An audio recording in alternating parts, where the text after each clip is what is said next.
I'll go first if that's okay. I just got two quick cases here. Let me share my screen.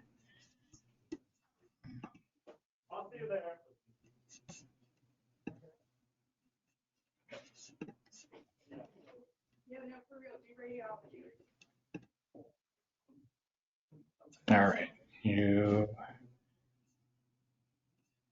there we go. All right, so these are two esophageal related cases. So this is a patient who had an esophagectomy for esophageal carcinoma.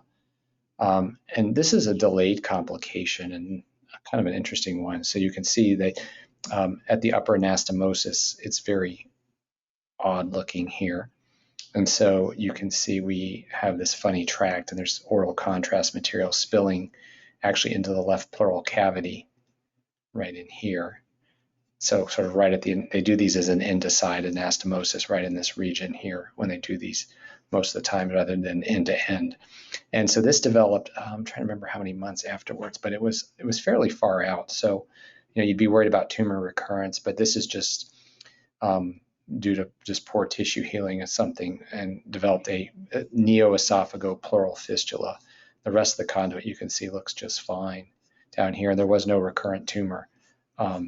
But typically we think of leaks in the immediate postoperative period or shortly thereafter, usually right at the anastomosis. We put a drain there when they do the surgeries. And then we often do a CT esophagram, and you can see contrast in the drain or in a collection if you see it there. But this one was unusual in that it was higher up here and sort of formed this track into the pleural space of all places. And that's one I've not seen before. I don't know if anyone else has ever seen one on the contralateral side of the conduit. And then this one is a fun case. So this is a young woman who came in with chest pain after a coughing fit, had not eaten anything unusual or anything wasn't associated with it. And you can see she's got really nice pneumomediastinum. You can see it outlining the aorta, the paratracheal region, along the heart border, and of course streaking up into the neck. I wish we had a lateral because I bet she'd have a good ring around the artery sign. So even though she had no history of anything but coughing, they did a CT esophagram, and you can see she's got, we start a little higher up, all the subcu gas, and then this funny, right here, you can actually see a defect in the esophagus right here, and there's contrast pooling, and it creates a neoesophageal lumen. It's just tracking posteriorly behind the esophagus proper. You can see there's the little bit of contrast in there, and it goes further down. I'll make a sagittal real quickly. And I sent this to Chuck Rohrman, who told me this actually has a name. It was published many, many years ago at the University of Arizona in Tucson. They call it a taco tear of the esophagus. It's a high cervical tear, usually from eating something sharp like a taco shell or something. Let me make this a little thicker. It's kind of, when you make a MIP, you can kind of see this. Yeah, you can see this sort of neolumen behind the actual esophagus there. So it created quite an extension into the mediastinum. But the only odd thing in her case, of course, is she wasn't eating anything. This was related to coughing. So I'm not sure what caused the tear, if she had some pre-existing something, but she was young and they didn't find anything. So, treated her conservatively, but it actually has a name. It was published in AJR. I don't have the paper right in front of me, but they called it a taco tear of the esophagus. I've never encountered we had a not funny case, an interesting case, almost similarly the other day. Not tracking as far down, but a perforation a little higher up that created a little fistulous communication. A guy was having an anaphylactic reaction from eating sushi at home and didn't know what to do because he felt his throat closing up. So he started jamming a toothbrush down his throat as a way to keep his airway open, and wound up perforating his pharynx / cervical esophagus with the toothbrush, and then got a cervical, and then got a CT esophagram with contrast pouring out. So a little different, but yeah. So if he was eating octopus sushi, then that's taco, T-A-K-O.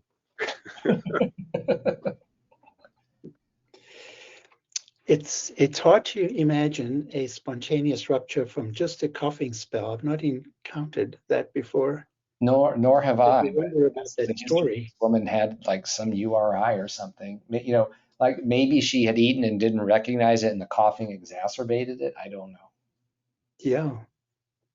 So they managed that conservatively and just let it heal. Yeah, that's my understanding. I can't remember if they cleaned it out or not. Looks scary. Yeah, it's scary. But there was no abscess at the time. They may put a drain in. If I remember now. Sorry, this was a couple weeks ago. No, I think they put a drain in there, but there was really like nothing to remove because there was no spillage. Gosh. But because there's literature out there that shows the value, spontaneous pneumomediastinum, the yield of CT is quite low in the absence of like penetrating trauma or stuck food. Unless she just wasn't saying, but they didn't find anything. Jeff, what was the contrast agent that was done with the esophagram? Water soluble, the same stuff we use for CT. Got it. Okay, I'll stop sharing my screen. Who'd like to go next? I can go anytime.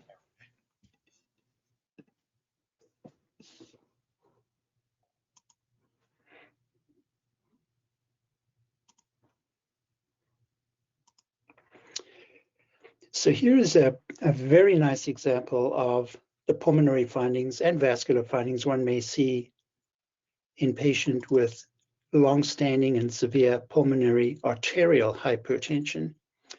In this patient, he's 45, as you can see there, so relatively young, and he was found to have a BMPR2 mutation, bone morphogenetic protein, one of the mutations that's been associated with severe pulmonary hypertension. So of course, he's got very enlarged right cardiac chambers and dilated pulmonary arteries. And he is about to get a transplantation here. But I want to show you the lungs because this is a very nice example. We've seen this before, but because this is so nice, I'll show it again, of the findings one may see in some patients with severe pulmonary hypertension. So I'll scroll through there, and there are two findings I want to show you here because they're so nice. The first is the tortuosity, and I'll stop when I get to some nice ones, of the small pulmonary vessels. So here's a nice example here, very corkscrew, elongated corkscrew vessel. You can see it there, and there are many others like it as well, all over the place. Here's a nice example here. Now, the other finding is it's kind of a mosaic attenuation pattern, but not in the usual sense. It's the notion of when you look at the lungs, you can see there is varying attenuation of the lungs. So there are areas that are relatively black and there are areas that are relatively white. And if you ever were tempted to call this kind of a smudgy looking ground glass attenuating opacities, that's what it's kind of like. Let me just try and bring that out. Say down here, where you can see we have areas that are of relatively ground glass attenuation, or at least whiter, and then areas that are relatively black. And you can see it here too. So this is a nice example of that phenomenon that in part is called neovascularity. So I'll bring up the article that describes neovascularity by Sheehan and colleagues. And they evaluated that in a group of patients with Eisenmenger syndrome, pulmonary hypertension, and in part wanted to understand what potentially produces those ground glass areas, or the areas that are whiter. So some people now refer to those corkscrew vessels, and particularly if they go to the pleural surface, where there may be a connection with chest wall vessels, but for example here, the numerous small serpiginous neovessels as Sheehan vessels, and this is a very nice example of that. And then trying to correlate the other findings in the lungs with histology, they kind of found a whole variety of pathology in the lungs, which they think probably accounts for that pattern of strange mixed attenuation. So a whole variety of lesions clustered of dilated muscular arteries, congested capillaries, dilated vascular lesions, capillaries within the adventitial tissue, And these are different from the so-called plexiform lesions of pulmonary arteriopathy, but they kind of hypothesize that maybe all these rather strange abnormalities involving small vessels may produce the appearance of the lungs that I've shown you. Now, we've shown cases like this before, but this is a very nice example of it. Indeed.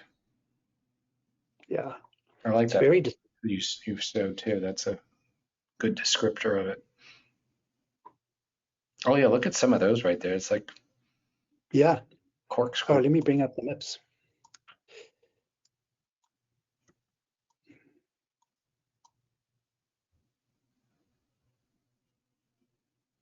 It almost looks like neovascularity along a tumor, doesn't it? Look at that. Wow. Pretty cool. Pretty cool, huh? Yeah. So Howard, you said it's different from plexiform arteriopathy, but that's what they say in their article. Shown to be plexiform arteriopathy by our pathologists. I mean, you shown me sections in very similar looking cases. So what is the difference between this and plexiform arteriopathy?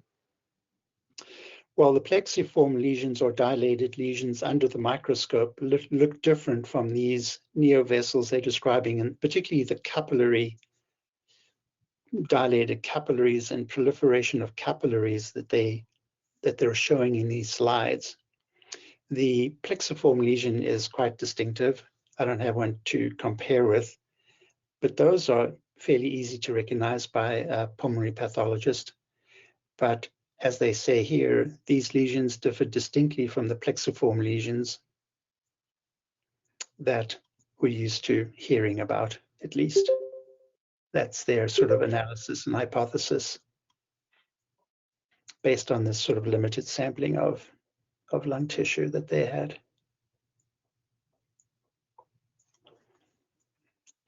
All right, let me go and show you this one, which is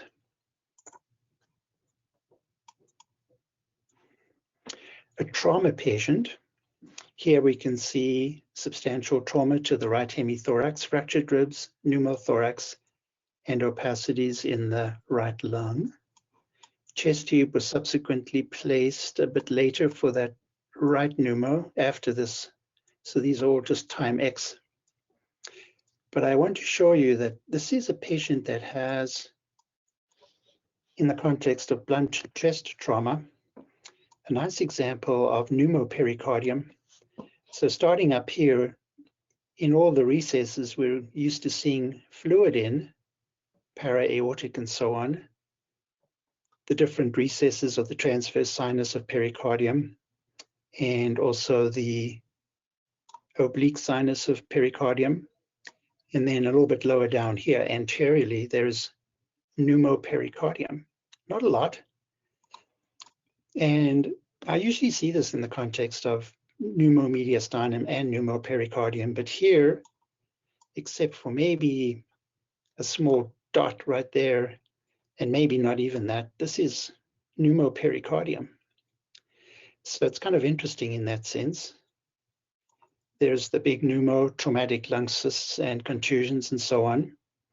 So I wonder speculatively whether there is a congenital connection between the pleural space and the pericardial space. Sometimes in patients who have partial absence of pericardium, if you get a pneumothorax, you get a pneumopericardium as well. And there's no way I can prove that, but I wonder about that in this patient because we don't have pneumomediastinum, but nice pneumopericardium. Yeah, or maybe like a partial absence, just like a very small. Yeah, speculatively somewhere that allowed some of the gas here to go into that pericardial space. It's really quite interesting, isn't it? Mm-hmm. Obviously not a lot of air, so it's not doing any harm in terms of compression of the cardiac chambers and so on. Okay, so pneumopericardium. So Howard, was there a sternal fracture in that person? Oh, let me go look. I'll just bring up the SAG. Let's see if there's a fracture there. No. Okay. There are these structures called the sternopericardial ligaments that hold the sternum up against, hold the heart up against the sternum. And it seems to me that if you jerk the heart around or something like that, you might tear one of those things, and that tear could extend. Oh, I see. Into the pericardium, and then your pneumothorax would communicate. Pericardial ligaments. Oh. They hold the lower part of they hold the pericardium near the diaphragm up to the sternum, and those could be torn with this trauma here, and that would allow air to go right from the pleura into the pericardium. I'll have to look that up. Yeah, I don't know. I did notice, I forgot to mention, that he's got a funny looking pulmonary cyst right there.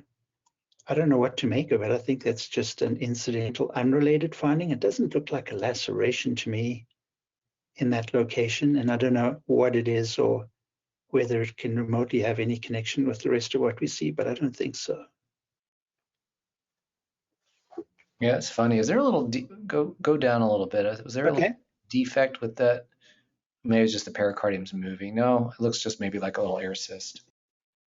Yeah. Sort of up here somewhere. Don't think there's a... No, I think there's a bit of cardiac pulsation here. I don't think there's an actual gap that I can tell. Say there. Okay. The last one is mostly for trainees, because this is a really nice example of this. I thought I'd show it. So this is a nice example of a skin fold, and we will all easily recognize this as a skin fold. But I'm showing it because it has a really nice negative muck band, MACH, associated with it, particularly here. But you can sort of see it goes up there. Easy to see the negative muck band here, and then to a lesser extent down there. So if there's ever a question about that, if anyone's uncertain, the presence of a negative muck band just adds to the reasoning that this is a skin fold. And I was talking about that with one of my residents the other day, and I said there's this fantastic article, which if you want to read, all about muck bands, it goes back to 2001. It's an absolutely beautiful article on muck band analysis in chest CT, in chest radiography. So he's got positive muck bands, negative muck bands, and he's got all these beautiful examples and beautiful diagrams of how they have contact with different interfaces producing positive and negative muck bands of all kinds. So if anyone's curious, this is the article to read about muck bands in the chest. Beautiful collection of stuff. Okay, those are mine, Jeff. Thanks. That was the first article I read in radiology when I was an intern. I had some downtime. It was like in that issue. It was 2001. Yeah, it's a really great paper. Yeah. All righty. Who wants to go next? I can go. All right.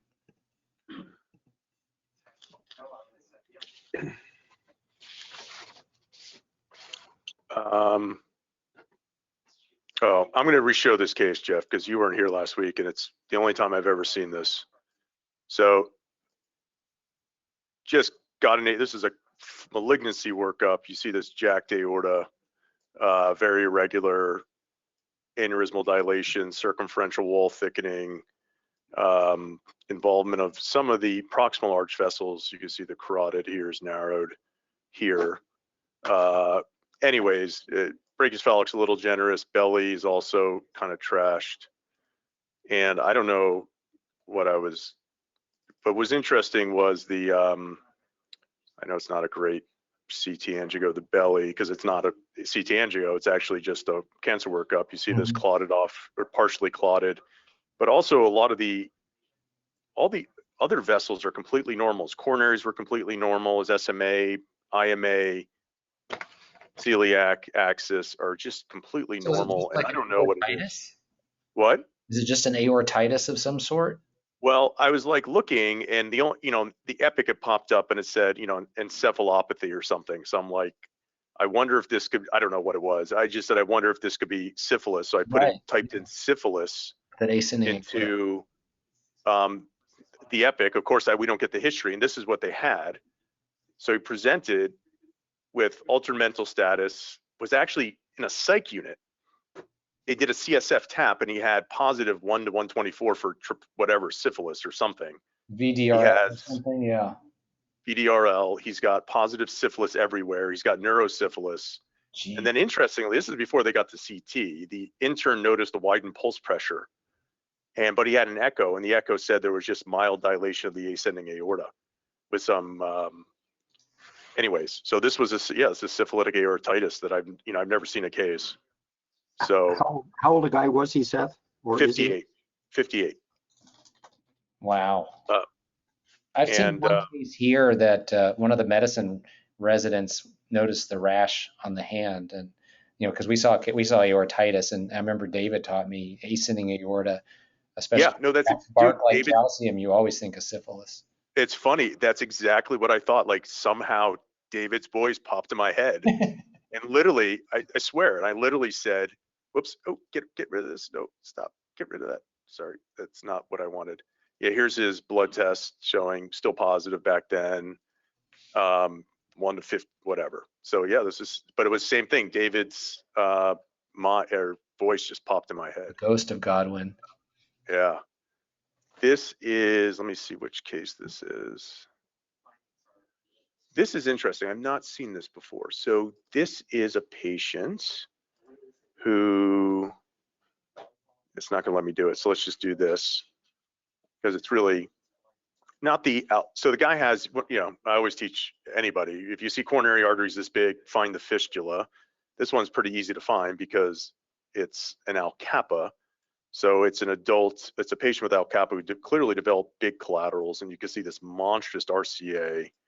And then you can also see, if you scroll up higher, actually the RCA, usually it's hard to see the collaterals, but here you can actually see all the collaterals here from the RCA filling the circ, and then we'll go feed the LAD as well. So this is and then you can actually see collaterals from the conus branch also circling around, filling the LAD. So this is a classic ALCAPA, and the guy underwent a anastomosis, and I'll just show the most recent study, although we do have a couple studies on this. But what's fascinating, and which I had not seen before, is that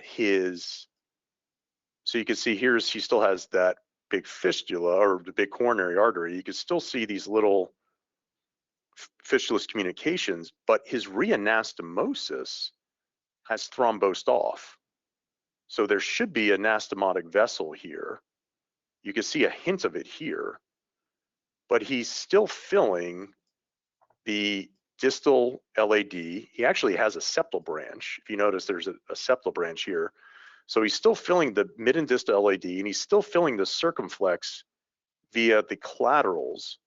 So what we presume happened is that he had so much competing flow from the collaterals that when they reanastomosed into the aorta, there just wasn't enough of anterior grade flow in the aorta because of the collateral flow from all the massive collaterals, that he actually thrombosed off the left main and proximal LAD and circumflex. And if we go back to the study in 2006, I don't know if this one has motion or not. If you go back to the study, which was done soon after the reimplantation, you could see it had already thrombosed off within a few months because presumably of the competing flow. Here, there's more pacification of the vasculature centrally, but that has subsequently, the thrombosis has increased distally on the most recent exam. I've never seen that, but I talked to a cardiac friend who said that he has seen that one other time. So I thought that was really interesting, kind of seeing that physiology. Now, the other fascinating thing is, what do you think his EF is with a completely thrombosed left main and proximal LAD? And I won't waste anyone's time, but it is completely normal. So not a single, a little bit of hypokinesis in the basal or septum, But I mean, his EF is still in the 60s, which is really kind of amazing if you think about it. So here's his study now. He's a little dilated, but a little hypokinetic, maybe. But you know, little hypokinesis in the anterior septal segments. But they still have an EF in, you know, the 60s% with the thrombose technically left main with these collaterals is pretty good. Collaterals are doing their job. What? I guess the collaterals are doing their job. Exactly. There's too much, right? Exactly. But it's good because they got rid of, you know, the reason these people develop failure over time is because of the fistula, theoretically a Steele phenomenon, and they got rid of the fistula. So hopefully this guy will continue to do well. This is a weird case, and I'm curious if it's not weird because of, I wrote our pathologist and I asked them to look at the case again. So this is a thymoma, and very, very vascular, a lot of big feeding vessels, no issue with that. There are pulmonary nodules kind of scattered all over the place. And if you look, they're kind of enhancing, similar to the tumor. And I haven't seen thymoma go to lung very often in the absence of a thymic carcinoma. However, this pathologically, and this is why I wrote my pulmonologist, I did find a couple of case reports. And I know the pathology doesn't necessarily equate to the nastiness. This was a type A thymoma. And I have seen type A thymomas with pleural mets, which there are no pleural mets. This is just, I think, pleural thickening the patient had for many years. But I have not seen a type A go to lung. And in fact, as I said, I don't even think I've seen a type, you know, B3 go to lung. I've only seen thymic carcinoma go to lung, but I looked it up, and again, there are a couple of case reports. Have you guys seen type A thymoma with lung mets? Never. Any chance this is a thymic carcinoid? Well, you know, I've never seen a thymoma that hypervascular before. I've seen one or two you're right. I've seen a couple very vascular, not this vascular. I mean, I'll pull up the path report. I mean, it wasn't like, I basically asked her. Lesion that had, you know, some thymoma in it, but also had some carcinoma. Exactly. Or, you know, I've seen these with even on that kind of neuroendocrine spectrum going from carcinoid to atypical carcinoid to small cell in, you know, a thymoma and, you know, or thymic carcinoma. I asked her very nicely if she could potentially get more of the specimen and look at other areas, because I had a hard time buying it.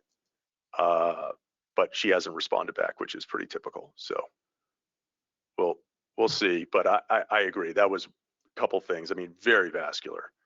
And a thymic carcinoid, or, you know, something on that neuroendocrine spectrum in the thymic tumor, I agree. Yeah, or even a malignant paraganglioma. Well, initially I saw it, I thought it was going to be, someone showed it to me, it's like, oh, it's going to be, you know, my vascular paraganglioma, that whole spectrum of lesions. I never thought, you know, thymoma's always, he's 52. I mean, I always put thymoma in there, and any anterior mediastinal mass in a 50, 60-year-old. But I was surprised. Yeah. And then the last case is just a nice example of, you know, I know it's just a couple cool findings here. So this guy has PE. That's why I went to the ED. But you can see here that he has this defect in the membranous septum here, and he doesn't have any signs of, you can see right here, he doesn't have any signs of pulmonary hypertension or right heart enlargement. It's systolic phase, so things look a little bit thick. But you can see that there's this septal leaflet of the tricuspid valve. So it's very common for the septal leaflet of the tricuspid valve to become billowed out and enlarged and actually cover up and successfully cover up a VSD, which has happened here. The other nice thing, which was initially I saw this, so I was scrolling through and saw this area here. Where is it?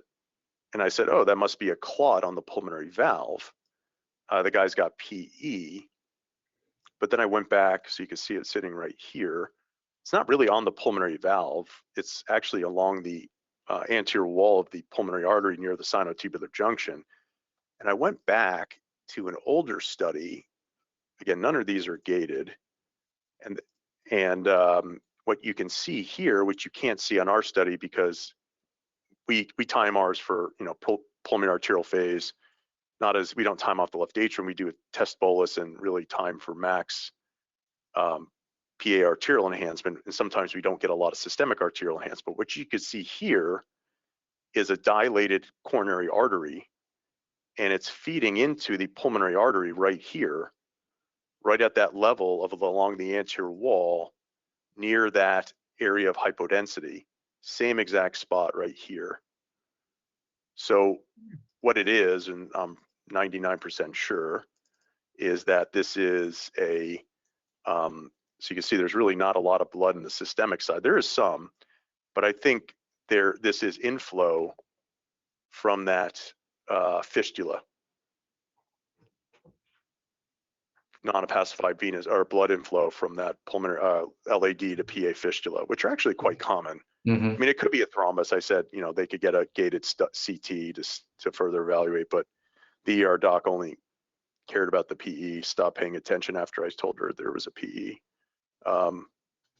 And he also has a horrible pancreatic cancer mets and has a lot of other issues. But I thought that was a nice example of a tricuspid valve covering over a VSD too. That's cool. Wow, that's an interesting one too. Yeah. Anyways, those are what I got today. Anyone else on with cases? All right, well, I think we went through everything. Well, those were great cases, everyone. We'll just finish early today. I think that's it. All right, have a good one. Bye, everyone. Cheers, everyone. Thanks everyone. Bye.